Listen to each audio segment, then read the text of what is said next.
Hey, welcome to Bluejay Banter, right here live at Let It Fly, a packed house tonight. Luke Bryant's going to be on stage over at the CHI tonight, so a big crowd on hand. It's been a while. Thanks for joining us. If you're on YouTube, make sure you hit that subscribe and like button. It helps us out a ton. Here with my partner, Ross Ferrarini. How you doing, Ross? I'm all good. How are you? And we are honored and a real pleasure to have Executive Associate Athletic Director for External Affairs at Creighton University, Mr. Mike Odum. Mike, pleasure. Thanks for stopping by. Thanks for having me. I appreciate the opportunity. You and I have gotten to be good friends here over the past 6-8 months. But why don't you just tell the folks out there who don't maybe have seen you at games and so forth, but don't really know much about your background, a little bit about your background? Sure. Well, first of all, thanks for having me. Thanks for everything you do to promote the Blue Jays and talk about us. I enjoy seeing all of you guys and seeing you at every game. And again, thanks for your ongoing support. So I work with a lot of our different units across our department, but kind of how I got to Creighton, my path, if you will.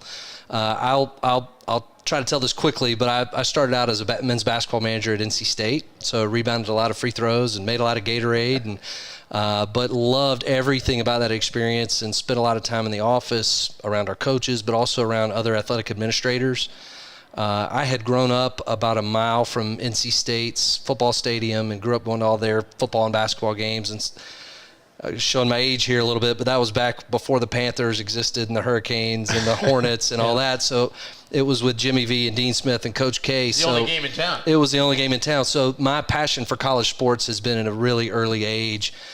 So to be able to go and be a student manager at NC State was a dream come true and really opened a lot of doors for me, and is a big reason of why I'm here with you guys today and at Creighton.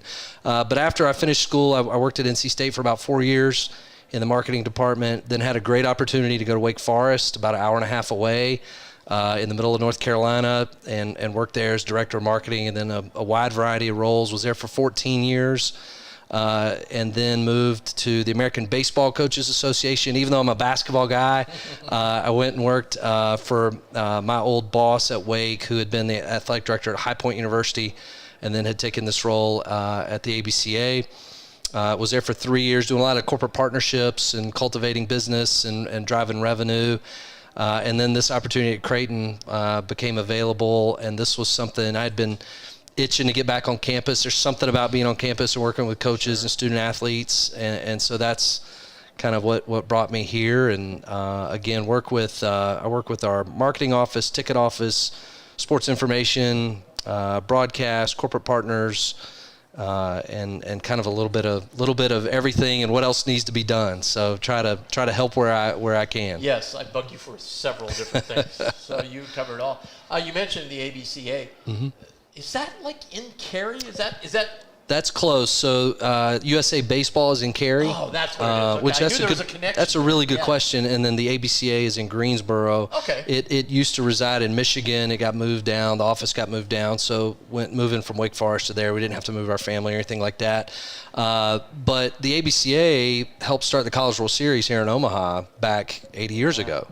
And so part of working at the ABCA, every year we would come to Omaha. My first year was during COVID, but in 21, 22, and 23, the board comes in. We have our board meetings and kind of some fellowship time. And so after my first trip to Omaha, I had walked to campus, walked into Morrison Stadium, had run some errands around town. I told my wife, Omaha's a pretty good place. And here we were 3 years later or so, moving our family out here. So it's been great. Well, it's been, since you've been here, and certainly since Marcus has been here, I know he's always smiling. That's right. At the game. Yep. The last time was after the Nebraska game here, and he was like, yeah. Things have gone really well athletically-wise. Our teams have just excelled. We've got a great group of coaches who then get a great group of student athletes, and so many of those coaches have been here for a long time, and the kind of the culture that's been in place for a long time with Bruce and now with Marcus has been a testament to the commitment from Father Hendrickson and everybody on campus to help our athletic programs be successful. But it's a lot of fun. But you're right. There's been some awesome success this year. You know, you think about volleyball in the fall, going to the Sweet 16 for the first time in a handful of years. Men's basketball, obviously, with a lot of fun and exciting things throughout the year. Women's basketball with a great season. Softball looking to go to the Big East tournament, the most home wins they've had since 2008. So a lot of really good things. And baseball has a chance to make some noise here these last couple weeks, and as they have throughout the year, including tomorrow night against Nebraska. Yeah, absolutely. Let's go to baseball because right. that's, you and I have seen each other a few games. We were talking about this off air. You know, people think we need to do something crazy in the Big East, like win 7 of 9 or 8 of 9, and you know, it's baseball, right? So sure, that would be ideal, right?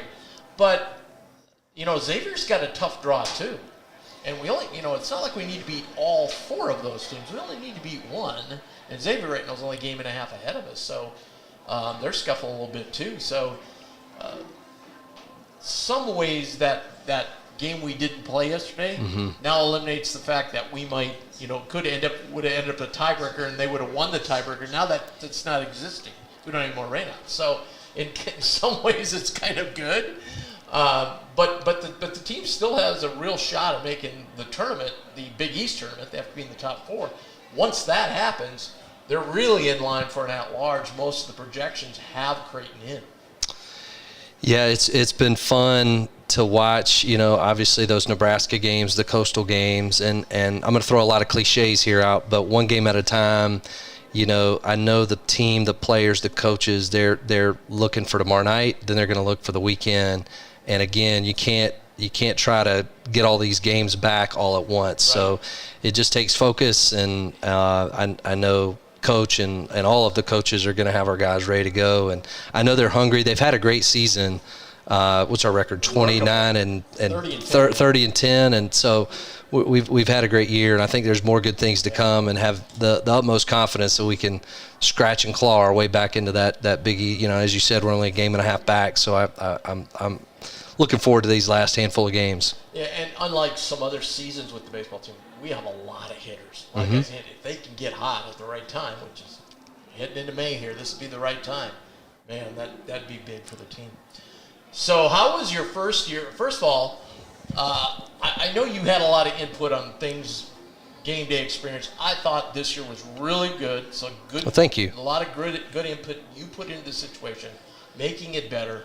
How did you think it all went? It had to be a big task. It was great. First of all, I had a blast, and to all the fans out there that came, it was so much fun, game in and game out, and in every different situation throughout the year.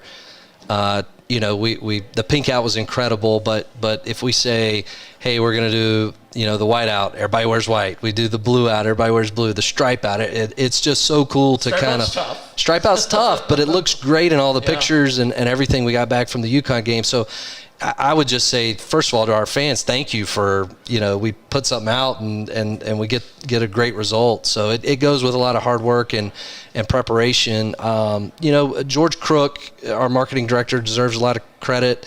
He worked really hard. He started about a week or so before me, and so I would say the first year we've got some things.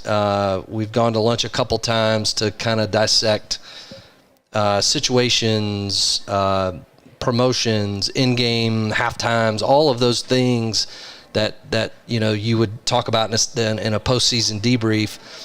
But overall, it was a blast, and I think we're looking forward to next year already. I was just telling Val off, you know, before we came on, I feel like things have gotten busier since the season has ended, but that's because George and I started in August, and now we're getting 2 or 3 or 4 months more head start on next year to be able to plan and execute and that sort of thing. So for us, that's exciting to get more time under our belt to do stuff. Yeah. Well, what are your impressions being at a school like Creighton after being at a big ACC school that's got football and just has a lot more student athletes, and now you're coming to a place where basketball's, you know, the main thing in town, and so it's a little bit smaller, a little bit of a different dynamic. Yeah, it honestly, this year reminded me a lot of my very first year at Wake Forest, which that was the year after Chris Paul. I'm not going to say the year, but it was the year after Chris Paul where kind of basketball was king, and that year was also the year Wake Forest won the ACC football championship for the first time since 1970.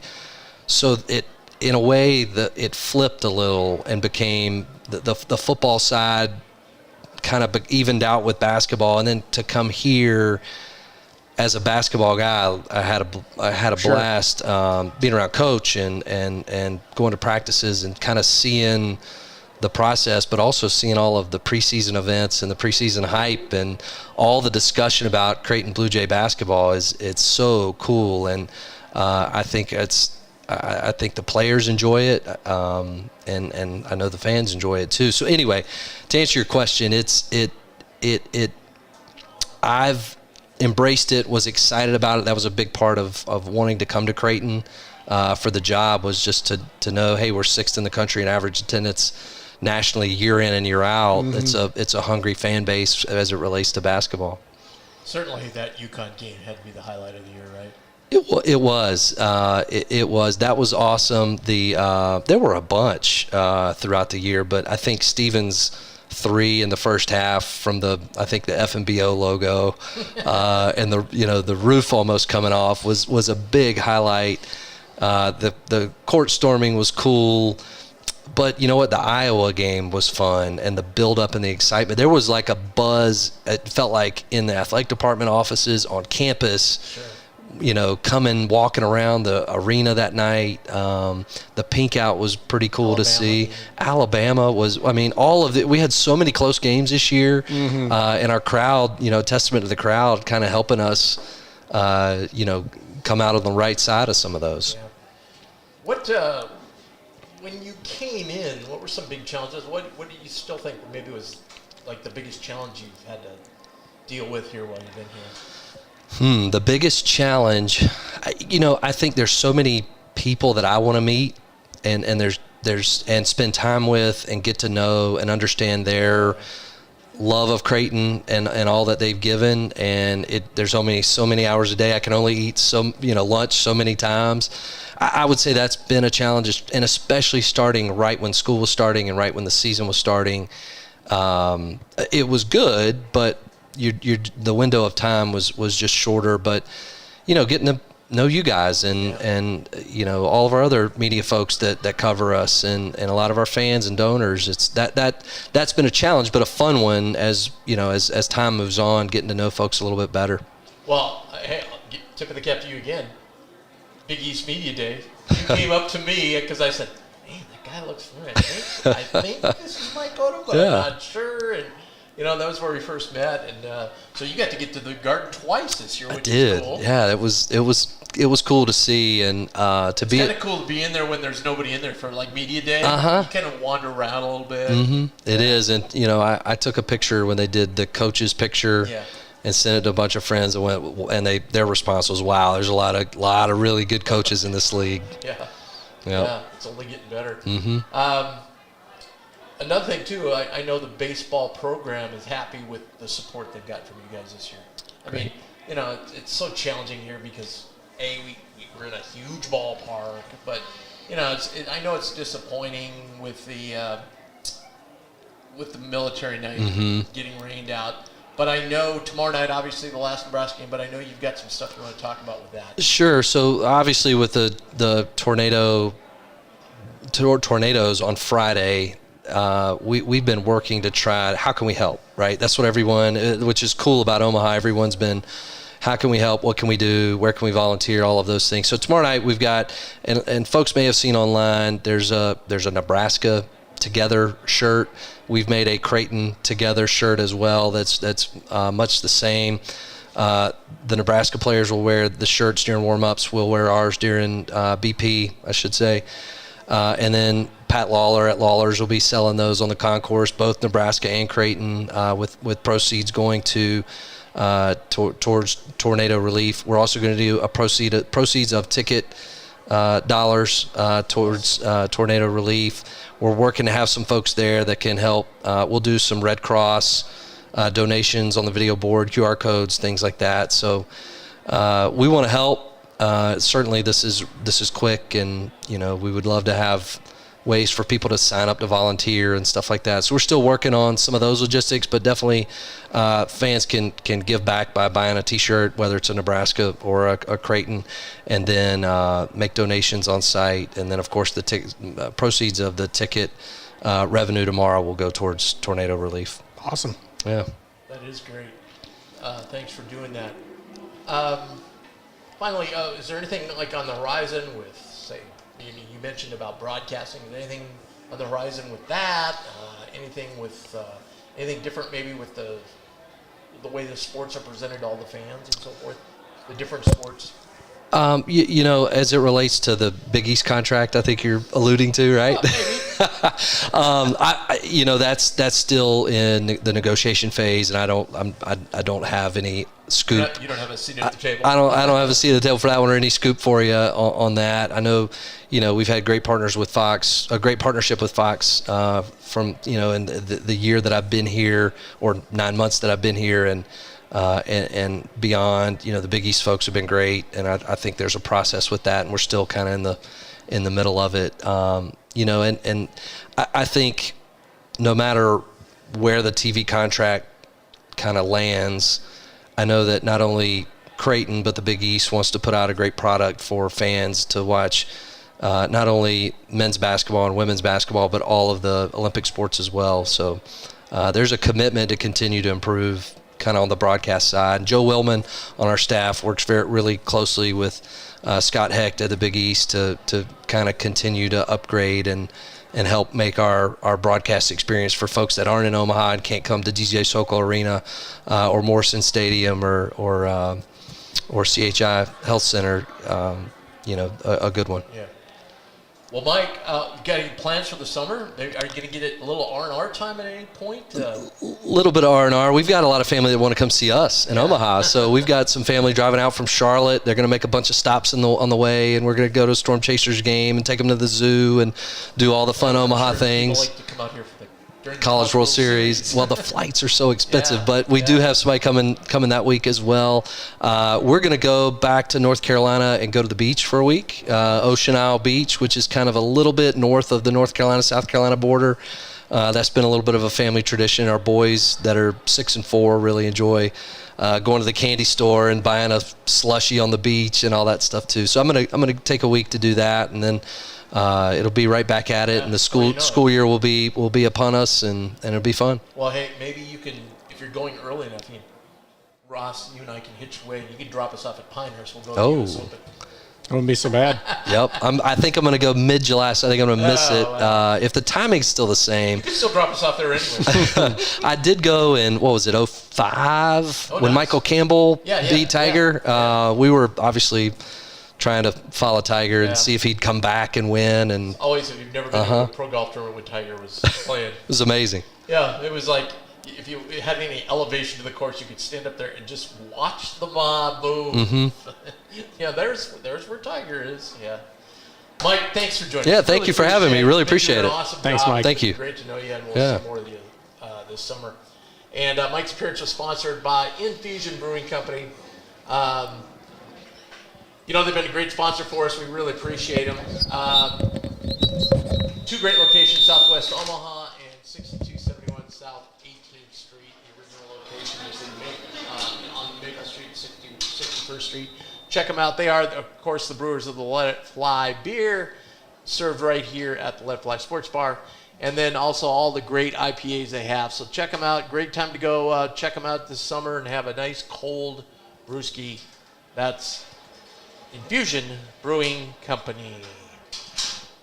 Ross, it feels like as we're talking to Mike, I'm sitting here going, man, I don't even know what we're doing. We haven't been here for so long, and it's been I'm like, wow, this is kind of fun. We should do this more often.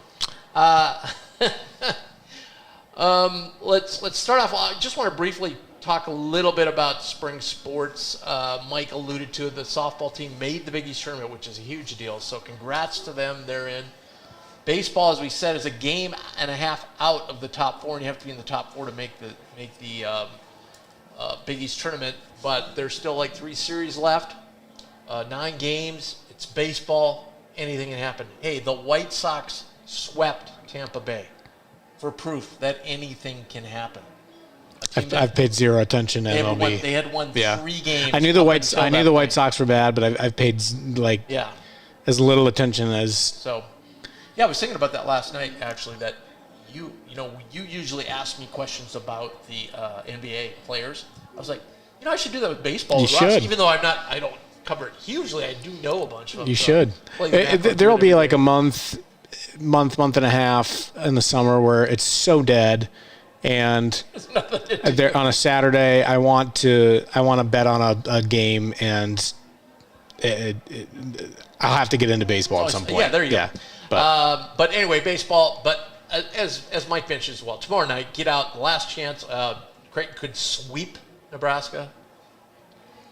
Would be impressive. Would be huge. And again, Nebraska's still got an excellent RPI, so that could help Creighton's RPI after a little stumble this week. I think it dropped down to like 54. It could move back up into the 40s, which would be huge as far as the selection committee goes. So, huge game. It should be a good night, although the weather might be a little iffy. But get out to the ballpark. I think it's supposed to be nice. Just supposed to be windy tomorrow. Well, they're talking about there could be a chance of some more weather rolling in. Oh, interesting. Okay, I looked early this morning and said it was temperature was supposed to be warm, but yeah, there could be some weather. So okay. At any rate, Creighton. I just want to follow up on the baseball talk we had with Mike.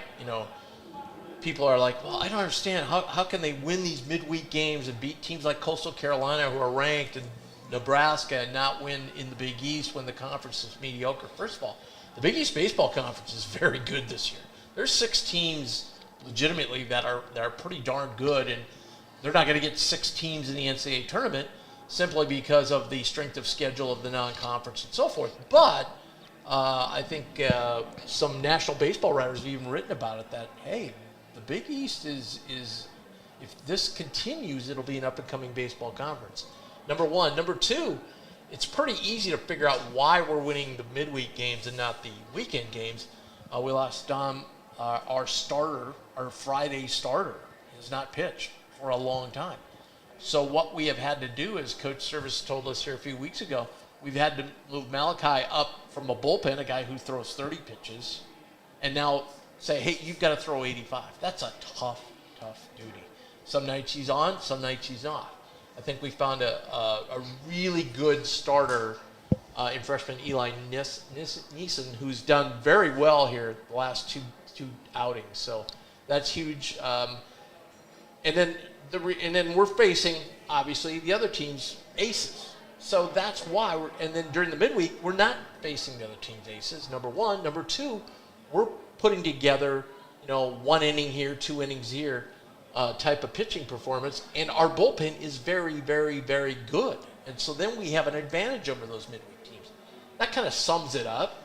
Now, what's happening, too, is our bullpen's getting overworked because of that. So we're hoping some of these guys can step up, give us more lengthier starts on the weekends, and I think everything will be okay. But again, yes, is it urgent that we start winning some games? Yes, it is. But it's long from over yet. So we play one of the worst teams in the league, Seton Hall, the last 3 games of the year. Xavier has a challenging 3-game series. So there could be a 3-game swing right there. So still things to happen. Before we dig into basketball and everything that's gone on, I want to talk about West Pacific Dental Group and Dr. Robert Hogan and his wonderful staff at the West Pacific Dental Group. They're committed to providing you and your loved ones with exceptional care in a compassionate, friendly manner. Located in Omaha, West Pacific Dental Group is known as one of the best dental care offices in the area. They're my dentist. They take terrific care of you. So check them out. A call today, 402-697-0765, and you'll be glad you did. All right, Ross, we have a lot to unpack when it comes to basketball. So I've kind of listed them out here. Let's just start. I want to just, if we had the old PTI rundown, this is basically what we're going to do here. Yeah. So let's start. New assistant coach. Yeah. Trey Ziegler. I don't really know him. I've met him, I think, once or twice. Same with me. Yeah. Supposedly a very, very good guy. has a pretty darn good track record. Was a good player at TCU. I think he played overseas for a little bit, and was here as a GA a couple of seasons ago. Went with Huss to High Point. Yes. Did an outstanding job. Altel speaks very highly of him. Yeah, no, my understanding is Trey has a very, very good, kind of resume, and people think very, very highly of him. So I think, I think too, it's important to have, younger guys on staff that are pretty fresh from just having played themselves, even a little bit professionally. And, obviously, we saw Mitch Valek as a GA who just got done. And so, adding another guy as an actual, on the road, as you call them, on the road assistants that's going out and recruiting and on the floor and doing everything. And Trey, I think it'll be a really huge positive, I would imagine. Yeah, absolutely. Yeah, I spoke to Al about Trey, and he just couldn't stop talking about him. Did a fabulous job there at High Point. Speaking of which, coaches, Mac's tree just keeps expanding and they keep moving up. It's like rising boats here. We now have two of Mac's assistants, and most of you will know these two guys because they were here during a lot of great runs. Darren DeVries has gone to West Virginia, and Coach Steve Lutz has moved on from Western Kentucky and gone to Oklahoma State. So now they are in the same conference. So, hey, we could drive down to Stillwater and see them both. This is awesome. Yeah, hypothetically, yeah, and you could probably get a good seat because they don't get anyone to their games in Stillwater. So I think hopefully Lutz can turn that around there. It's been a heck of a 3 years since he's been a head coach. He's just won like crazy immediately at Texas A&M Corpus Christi and then Western Kentucky. So, major hats off to Coach Lutz, and then obviously, D-Rock and the success he had at Drake, and parlaying that into West Virginia. I think if you would have told most of us 11, 12 years ago that two of our assistant coaches would be Big 12 head coaches in about a decade, I think we'd have called you crazy. But look, it's funny once you get older and you look back and you kind of think, those guys were really good assistant coaches, and they've bided their time and have proven that they can recruit at high levels and win high level games and get to the NCAA tournament and do more with less. And so they deserve those opportunities. I'm really, really happy for both of them. Yeah. Of course, Coach Lutz getting more, he's from Texas, so getting more in his recruiting wheelhouse, so that ought to be good for him. I think most of us a little surprised where D-Rock ended up there. That was kind of like, of the openings, it was kind of surprised that, he ended up at West Virginia. Now, you couldn't pass up an opportunity like that. Sure. I think, I don't disagree with what you're saying, and just in the sense that D-Rock is he's such a Midwest guy. I mean, he's only ever been really in Iowa and Omaha, so it's obviously he's going halfway across the country now into West Virginia. But it's obviously a Big 12 program. They've got the resources. They've proven, obviously that they can win at a high level at that place, and so. It's really fun that he gets to take Tucker with him too, and Tucker can kind of showcase what he can do at that level. Yeah. And Tucker's wanted to do that, so that's perfect for him. I got to imagine in today's day and age, taking those types of jobs has got to be really chaotic, just in the sense of the portal and NIL, and you're trying to hire a staff at the same time. You're trying to retain any semblance of a roster that's probably all in the portal themselves when you first take it, and then dealing with getting your own guys in, and I can't imagine that there's many sleep-filled nights for those guys trying to navigate those waters. I don't know if you've seen this on Twitter, but D-Rock is absolutely killing it. Every time they get a commit, he puts something on Twitter that says "Q Country Roads," and the fans are eating it up. They just he's playing the hits, man, playing the crowd. Well, we're talking about coaches moving. Terrific player for us for the last 3 year, Trey Alexander, moving on to the NBA and giving up. By the way, has been a question. He's giving up his college eligibility. He's not going to come back to college in any way, shape, or form. Yeah, I don't think anybody that's paid really close attention is really that surprised. Trey's kind of got the prototypical makeup, I think, of an NBA guard, and I know scouts have liked him for a number of years now. I just thought, sometimes you just you just think the timing's right, and you just want to put both feet in, and I respect that because there's a lot of guys that don't put both feet in, and there's a lot of guys that say, well, I'm going to kind of test the waters, but then I'm also going to maybe come back, and then you're really putting your coaches in kind of a tough spot on, do we go after other guys? We don't really know where you're going to be at in this process, and there's not necessarily a right or wrong answer, but good for Trey for putting both feet in and saying, here's what I'm going for. It's going to be interesting. Both he and Baylor, I think, are very draftable guys. Yeah. Now, how they end up doing through the combine and individual workouts and all those sorts of things will determine, I think, where those guys go. But I will be not shocked whatsoever if we hear both those guys' names on draft night. You'll be shocked and surprised. I've been watching a little bit of this NBA playoffs. And, I could see a guy like Baylor being successful at absolutely. what guys do. And you brought up a great point there, and I just wanted to mention it because people have jumped on these guys. Look, first of all, you don't know what they've already discussed with Coach Mack. So Coach Mack may have known this decision by either Kalk or Trey a long time ago. Secondly, everybody's like, well, they shouldn't be holding us hostage. They aren't holding us hostage. This is their career for crying out loud. They don't owe Creighton the 10 teams that come after this. Oh, well, we better tell Coach Mack right now because even though it's not good for me because I don't have a clue what I should do, I mean, let's be a little bit sensitive to their needs, and this is their life going forward. Creighton's given them a great springboard, absolutely, but Coach Mack is one of these guys too. He kind of reminds you a little bit of Calipari in this sense, like, hey, if you think you can go, I definitely want you to go. I mean, obviously he wants everybody back. Absolutely. But, Calipari's kind of the same way. They come in his office and they go, I think I'm coming back. And you go, no, you're not. You're going to the NBA. Get out of here. So Trey leaving, that means new guys coming in. So let's start in reverse order and start the most recent. Pop Isaacs committing. Texas Tech, yep. What do you like about his game? Well, the fact that he could score at a pretty high level in a heck of a league obviously jumps out to you. I think he's got the ability to handle the ball. He played a lot of. He's kind of a combo guard, but similar to Trey in that respect. I don't think he's as big as Trey is. Quite, no. I think from a 3-point percentage, you'd probably like to see a little bit of a better number, but that's okay. It's something that he can really develop here, and given what I've seen from him, it's going to be probably a fun system for him to play in. Texas Tech and Grant McCaslin, who came from North Texas, they are a little bit more of a slow it down, grind on defense. We're happy to win games 55 to 50. That's the players they had when he came into the program. McCaslin came in too.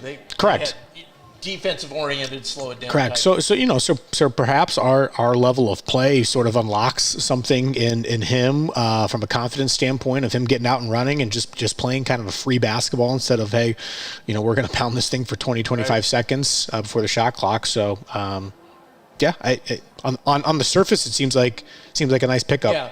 Well, and I was going to say, have him for 2 years, but you got to kind of put that in quotations. You never know what's going to happen. Yeah. It's a crazy world right now. He is a little bit smaller than Trey, but I think he has. I don't want to say he's more athletic than Trey. He's definitely as athletic than Trey. I think he has a little more explosion than Trey. You know what I mean? Trey had great moves. Don't get me wrong, but I think Pop is a little more explosive player. The other thing, of course, that everyone was worried about was the off the field situation that went on with him, and that's been all taken care of now, and Pop, as he said all along. Well, it sounds like the case was dropped. The specifics of it, I'm not privy to the specifics of it, but the case was dropped, and I think our coaching staff, we have enough high character guys that have done their due diligence on that to when there's something warrant. like this, we're going to do tons of due diligence with it. So.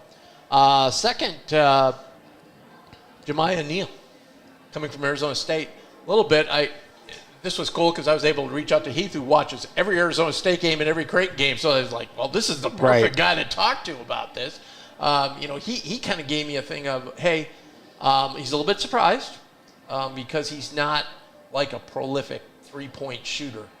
But he does cause a lot of mismatches because of his size and length. He's very long at 6'6". He can cause a lot of mismatches. even though Baylor, we wouldn't classify Baylor as long, kind of the same kind of mismatch type of thing that Baylor got for us, Mr. Neal can get for us as well. He was streaky, though. I remember when I watched their games, he could knock down a three. You couldn't leave him wide open, that's for sure. And his athleticism, getting back, and I think that part of it's going to help on defense. Now, the same when you talk about Pop, too, defensively, some people say, well, he's not really that great defensively.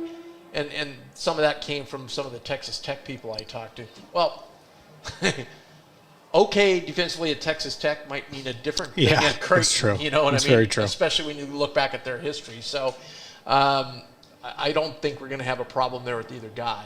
And, now we've got the other thing to do that fans don't realize, I think they're expecting us to just load up all with 5 stars all across the board, And it's like, we've got a tremendous recruiting class coming in, one of the tops in the country. Yeah. These kids are going to be superstars. Some of them, at least 2 of them are going to play a ton of minutes next year.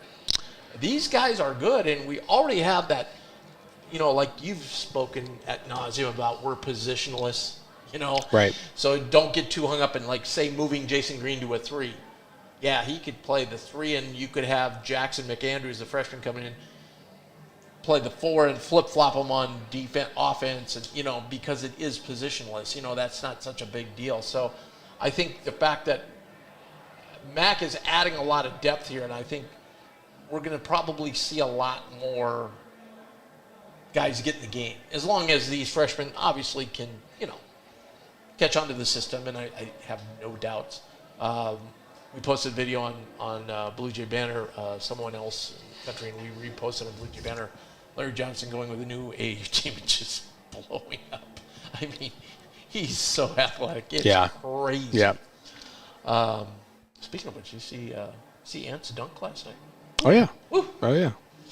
The world is hot to trot for Ant right now. It's his oyster, baby. And we're still waiting on Caulk. Yep. I personally think he's coming out. I'm with you. I don't have any sort of inside intel on it whatsoever. It's just a gut feeling. I think he would have declared by now. And NBA, they have till it's coming up here. Right? Yeah, it's coming. May 1st, it's right? close. Yeah. May 1st, which is Wednesday. And then the other thing too, now that Fred obviously went into the portal, so last I saw, UC Santa Barbara was looking at him. Oh, interesting. Okay. What a great place to go to school. Yeah. But we would need some backup, and I think that's kind of like that's where Ben Stoltzberg ended up, isn't it? I'm pretty sure. Yeah. Was it Santa Barbara? Oh, maybe that's a connection. That's what producer Val was just saying. Yes. Okay. Nice job, Val. Thank you for that. But we need some help there because Trout's working very hard on his quickness. Not that saying he couldn't spell and get better at that post, but that's not his natural position. That would be a position we'd want to go if we wanted to go small and so forth. So before we get to our last part here, I want to talk to you a little bit about Equitable Bank. They take banking personally out of the Bank of Bluejay Banter. 2 great locations, one on Pierce Street in Elkhorn, and just a fabulous new facility, a very cafe-style bank, and then the original bank down just north of the Schwab headquarters. Check them out. If you're looking for a new place to do your checking and savings accounts, this may be your answer. They take the headache away from banking, and they do answer the phone in the first ring. That's Equitable Bank. They do take banking personally. 2 things. One, we'd be remiss if we didn't talk about a really good friend of the show, who I've considered a really good friend of mine, guy my wife's got to meet, Jalen Courtney Williams. Yeah. Moving on to LSU. I mean, he's from Louisiana. Great move for him to get back there. He's so excited about it. Very sad, though. I talked to him. He's very sad to leave Omaha. He loved everything here in Omaha. Yeah, it's hard to. You got the pull of home calling you. That's hard. That's really hard to let go. From most fans, if they look at it, from an objective standpoint, obviously our program has been at a much, much higher level than theirs has for the past number of years. But it is home. He feels more comfortable. Not over the last 5 years. Creighton and LSU? You're saying our program's been higher. Yes. Oh, okay. Yeah, Sorry, yeah. I thought you said the other way I'm around. like, what are you talking about? Historically, way back, yeah, they had a lot of good runs. Yeah, at and they've had different great times. runs. Yes, obviously. I'm saying the last 5-ish years, obviously, and they had a couple of years there with Will Wade before things went sideways with him. That had some good teams, but by and large, the modern day, 2019-ish to now, we've had a much higher level of success than they have had. So all I'm saying is to the naked eye fan saying, "What? That's kind of an odd move." Well, he is from there. That's where his roots are. Yep. So, all right. Finally, before we get to the last item, I want to talk a little bit about this too.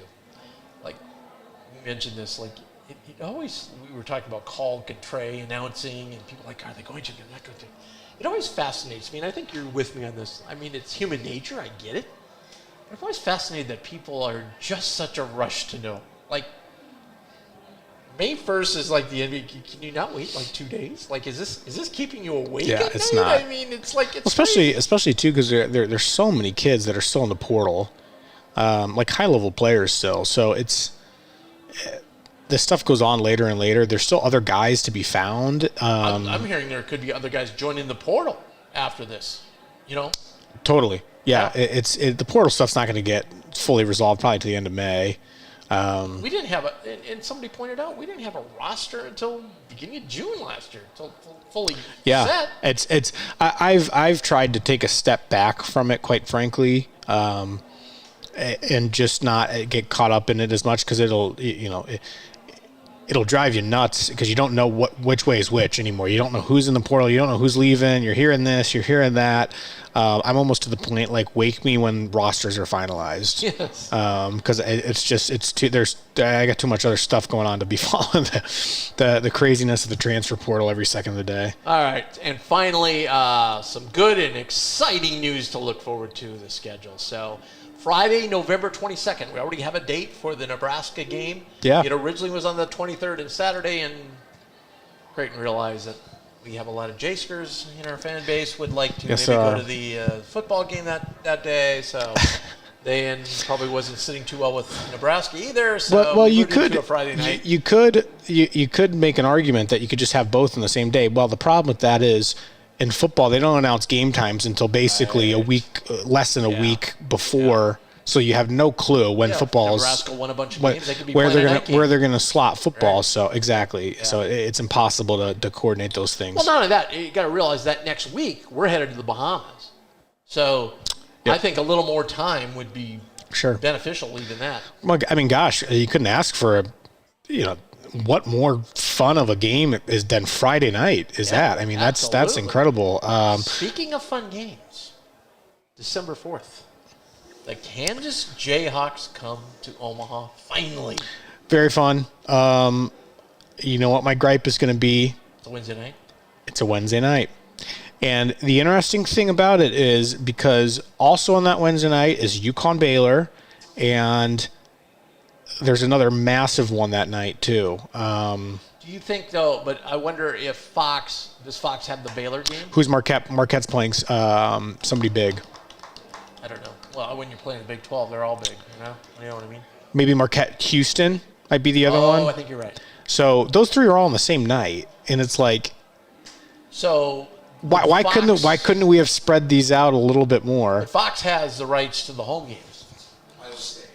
Iowa State, that's right. Iowa State, okay. Thank you, Val. Val's all over it today. Val is all over it.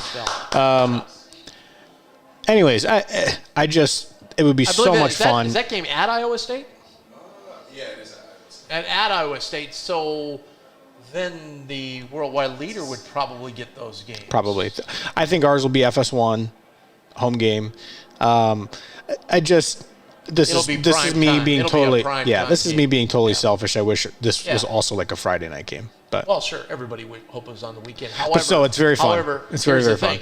We just come back from the Bahamas the weekend before. Okay, we're just going to get back Sunday, and then we got this Kansas game on Wednesday. And remember, we still have that Alabama game that's going to be squeezed in there somewhere.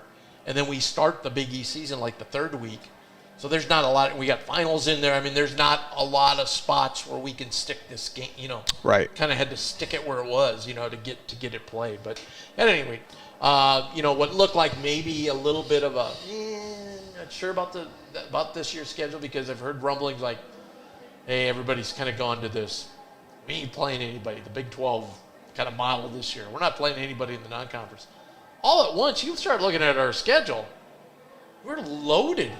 Kansas, Alabama, Nebraska, and then the tournament down in the Bahamas. Oh, we're going to Alabama. Yeah. I didn't realize that. Yeah. That'll be a fun game.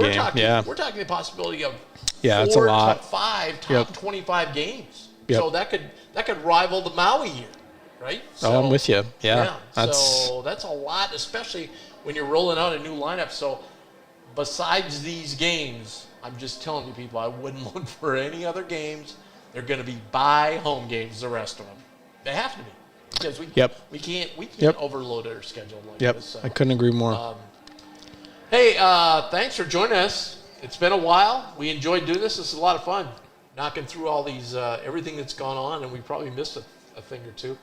Again, hit that subscribe button. It helps us out so much. I've had a bunch of people over the last few weeks ask about Bluejay Banter, and they've gone in and done the subscribe thing on YouTube. It helps us out a ton.